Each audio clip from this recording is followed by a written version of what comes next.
Hello दोस्तों, मेरा नाम है रवि और स्वागत है आपका गेट ट्यूटर के एक और वीडियो में। और आज मैं आपको बताने जा रहा हूँ डिटर्मिनेंट के बारे में। तो डिटर्मिनेंट क्या होता है? अगर आपके पास कोई एलिमेंट है, suppose A1 B1 A2 and B2, और ये दो स्ट्रेट लाइन के बीच में है, तो हम इसे डिटर्मिनेंट बोलेंगे। तो डिटर्मिनेंट और मैट्रिक्स के बीच में, रिप्रेजेंटेशन के बीच में क्या डिफरेंस होता है? तो डिफरेंस सिर्फ यही होता है कि मैट्रिक्स में जो हम एलिमेंट्स को प्लेस करते हैं वो हम करते हैं दो ब्रैकेट के बीच में, बट इनडिटर्मिनेंट में हम जो एलिमेंट्स को प्लेस करते हैं वो हम करते हैं दो स्ट्रेट लाइन के बीच में। यह हुआ रिप्रेजेंटेशन का डिफरेंस। बट जब हम एक्सपेंड करते हैं, जो कि हम मैट्रिक्स में नहीं करते हैं, हम इस जगह पे एक्सपेंड करते हैं, वो मैं आगे आपको बताऊंगा। और दूसरा चीज़, ऑर्डर, यानी कि डिटर्मिनेंट में अगर आप डिटर्मिनेंट में इन जनरली हमारे पास एज ए स्क्वायर मैट्रिक्स के फॉर्म में ही सिर्फ मिलेगा। यानी कि जो नंबर ऑफ रोज होता है और जो नंबर ऑफ कॉलम होता है वो डिटर्मिनेंट में सेम होता है। जैसे कि अगर आप इस डिटर्मिनेंट को लेते हैं तो यह 2x2 का, और जब 2x2 का हो डिटर्मिनेंट तो हम उसे सेकेंड ऑर्डर ऑफ डिटर्मिनेंट कहते हैं। इसी हिसाब से अगर हमारे पास 3x3 का हो, तो सपोज जैसे हम यहाँ पे C1 C2 C3 A3 and B3 को ऐड कर देते हैं और इसे दो स्ट्रेट लाइन के बीच में रख देते हैं, क्योंकि अब हमारे पास 3 कॉलम है। तो यह डिटर्मिनेंट जो है उसे हम बोलेंगे थर्ड ऑर्डर ऑफ डिटर्मिनेंट, या फिर डिटर्मिनेंट ऑफ थर्ड ऑर्डर हम इसे बोलेंगे। तो अब चलिए चलते हैं हमारे अगले पॉइंट की ओर, जो है कोफैक्टर। तो कोफैक्टर क्या होता है? The cofactor of any element in a determinant is obtained by deleting the row and column which intersect in that element with the proper sign. The sign of an element is the ith row and jth column is -1 to power I plus j. The cofactor of an element is usually denoted by the corresponding capital letter. इसे हम एक example के द्वारा एक अच्छी तरीके से समझते हैं। तो सपोज हमारे पास चलिए सबसे पहले देखते हैं यहाँ पे क्या लिखा हुआ। The cofactor of an element is usually denoted by the corresponding capital letter. यानी अगर हम सपोज कोफैक्टर ऑफ, अगर हम इस एलिमेंट का निकालना चाहते हैं सपोज, तो ये क्या है? B3 है। तो अगर इसका हम कोफैक्टर निकालना चाहते हैं तो सबसे पहले इसका जो कैपिटल लेटर है इससे ये कोफैक्टर डिनोट किया जाएगा, यानी कि B3। अब चलिए देखते हैं अगला लाइन क्या। द साइन ऑफ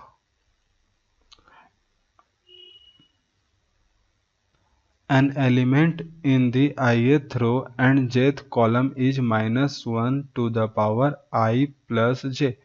मतलब -1 का पावर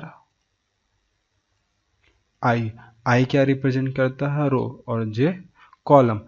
तो हमारा B3 जो है वो है थर्ड रो में एंड सेकेंड कॉलम में, यानी I की वैल्यू हो जाएगी 3 एंड J की वैल्यू हो जाएगी 2।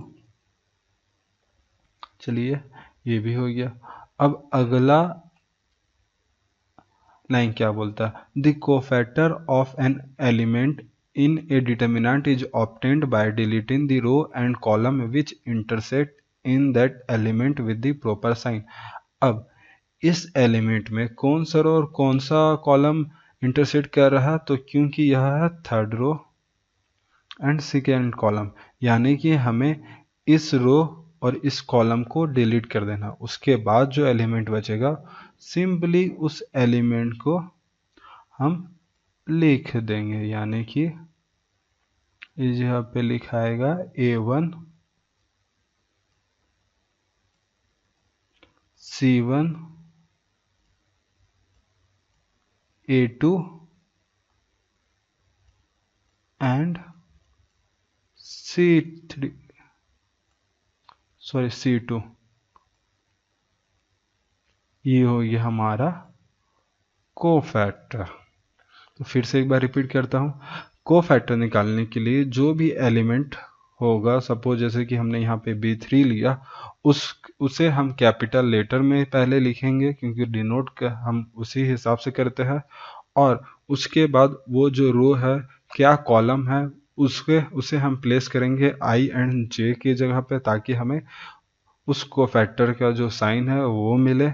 इसके बाद हम वह एलिमेंट जिसका हम कोफैक्टर निकालने वाले हैं उसमें जो भी रो और कॉलम इंटरसेक्ट करेगा उस डिलीट कर देंगे। उसके अलावा जो भी एलिमेंट्स हमारे पास आएगा उस एलिमेंट्स को हम डायरेक्टली लिख देंगे। तो यही हो जाएगा कोफैक्टर ऑफ B3। तो अब आपके हमारे पास आ गया है ये। तो क्या अब हम इसे ऐसे ही छोड़ देंगे?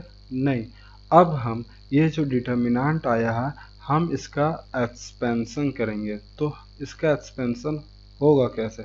इसका एक्सपेंशन करना बहुत ही आसान है। बस हम मल्टीप्लाई कर देंगे डायगोनल एलिमेंट्स को और उसके बाद उसे सब्ट्रैक्ट कर देंगे। तो कैसे, चलिए देखते हैं।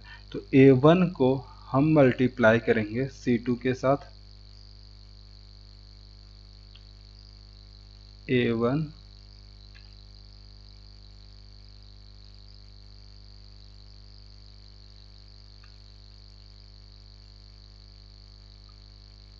A1 मल्टीप्लाई होगा C2 के साथ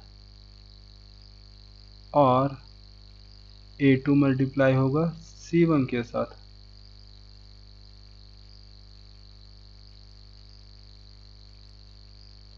और इन दोनों का मल्टीप्लिकेशन को हम सब्सट्रैक्ट कर देंगे। अब इससे जो हमें एक वैल्यू आएगी उसका साइन ये होगा और टोटल वैल्यू जब इस साइन के साथ जो वैल्यू आएगी वो ही हो जाएगा कोफैक्टर ऑफ B3।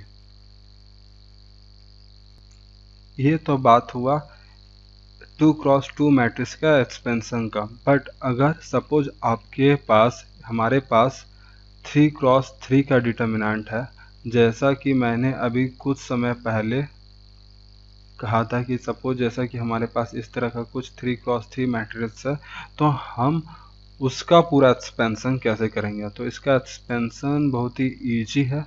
तो इसका एक्सपेंशन करने के लिए सिंपली आपको कोफैक्टर निकालना होगा।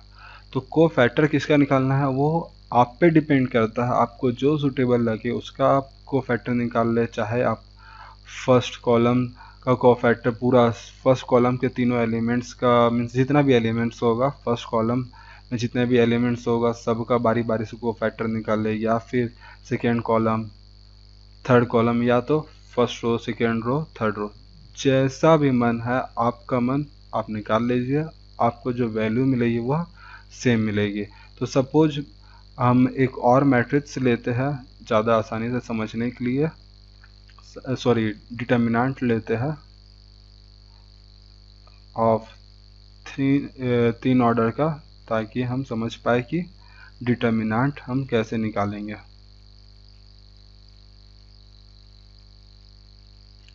5 6 7 8 9। सपोज हमारे पास यह डिटर्मिनेंट है ऑफ 3 ऑर्डर और हमें इसका डिटर्मिनेंट निकालना। तो सबसे पहले हमें इसका एक्सपेंशन करना है, यानी कि जैसा मैंने कहा था आपका मन जो भी आप चूज करना चाहे। मैं फिलहाल के लिए इस रो को चूज कर रहा हूँ। तो सबसे पहले मैं कोफैक्टर निकालूंगा फर्स्ट एलिमेंट का, यानी कि 1, और इसे मल्टीप्लाई कर दूंगा जो डिटर्मिनेंट बचता है, यानी कि क्योंकि ये इंटरसेक्ट कर रहा है इस रो और इस कॉलम से, तो इसे छोड़ के सिर्फ और सिर्फ ये रखूंगा। 5 6 8 9, जहाँ पे साइन जो होगा वो ये होगा, क्योंकि यहाँ पे ये 1 1 है तो 1 + 1 लिख ही देता हूँ, -1 1 + 1, ये हुआ कोफैक्टर फर्स्ट पोजीशन का। अब इस कोफैक्टर को हमें मल्टीप्लाई करना होता है जो भी हमने कोफैक्टर निकाला है उस एलिमेंट से, उस पोजीशन के एलिमेंट से। तो ये हो गया। अब माइनस साइन, अब हम 2 का क्योंकि कोफैक्टर निकालने जा रहे हैं तो हम 2 से मल्टीप्लाई करेंगे। यह माइनस साइन कैसे आया दोस्तों, तो फिर से चलिए पूरा डिस्क्रिप्शन में बता देता हूँ।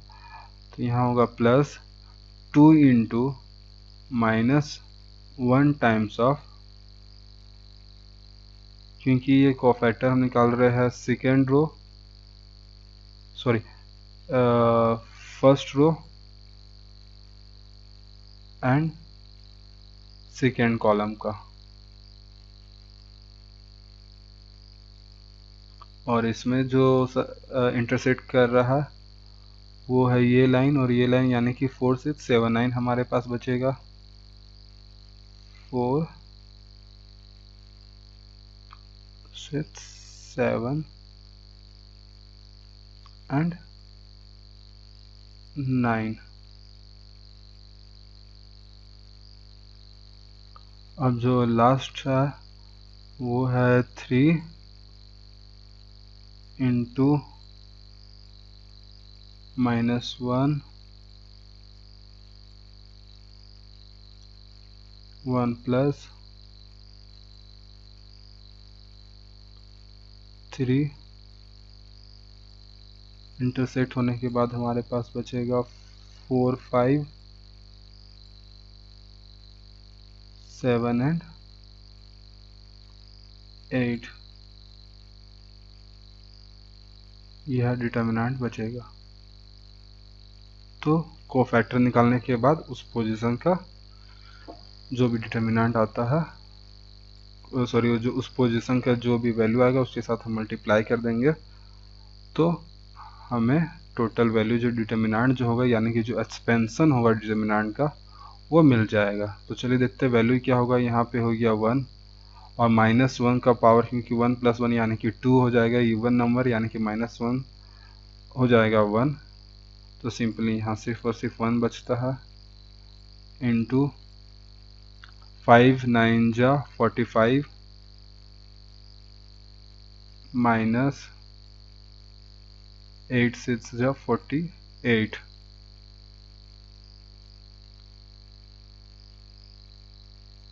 अब क्योंकि यहाँ पे -1 है, -1 का पावर 1 + 2 यानी कि -1 का पावर 3 यानी कि ऑड नंबर, क्योंकि ऑड नंबर आएगा इसलिए यहाँ पे हमेशा हमें माइनस ही मिलेगा। नाउ 2 × 9 4 जा 36 माइनस 7 6 जा 42,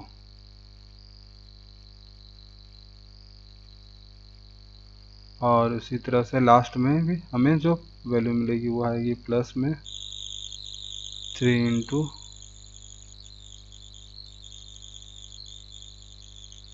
8 4 जा 32 एंड 7 5 जा 35 माइनस 35।